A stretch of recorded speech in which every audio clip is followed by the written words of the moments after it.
And joining me now is Gamal Mansour, Syrian-Canadian and a PhD candidate in political science at the University of Toronto. Gamal, thank you very much for being here with us today. Thank you for having me, Renee. How confident do you feel in the future for Syria now that the Assad regime has been toppled and things are getting back to normal? Well, to be quite honest, everything's up in the air, but this is the first time in 54 years, Renee. 54 years. My own age is 52. This regime predates me by 2 years. All of my life, I lived with one certainty, which was Assad will be on top of power in Syria. This is the first time that I have some kind of worry, but some kind of hope that there might be a different outcome. So am I hopeful? Yes. Am I also trepidated? Yes. But this toss-up, this kind of balance, this kind of I don't know what's going to happen, this kind of uncertainty is hopeful because the only certainty we had was the continuation of that brutal regime.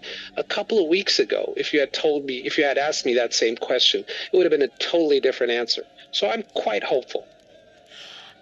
You say, I want to go back to something you say there. You have hope, but you also have some worries. Let's talk about that. What are your fears? My fears is that, first of all, there are two levels that I'm looking at. The first level is the indigenous Syrian one. I had worries when the regime had fallen a week ago. I can't still believe that I'm actually voicing these words. It's incredible for me to say that. But a week ago, the regime fell. Many options could have been realized. Bloodbath, some kind of vengeance, vigilante violence, stealing of property and theft for a longer duration of time. The breakdown of order. None of this is realized.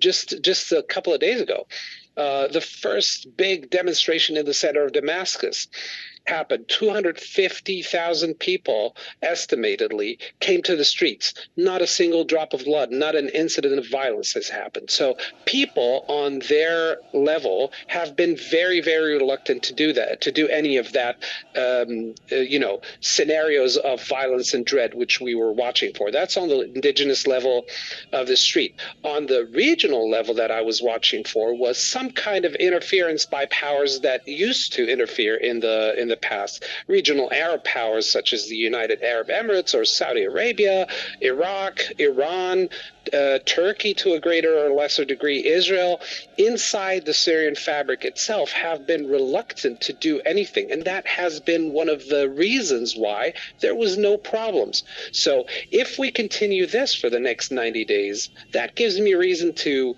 less trepidation and worry and more hope. Oh, I want to keep asking you more questions, and unfortunately our time has come to an end, but very, very interesting chatting with you today, Gamal. Thank you so much for being here. We really appreciate your time. Thank you very much, Renee, for having me.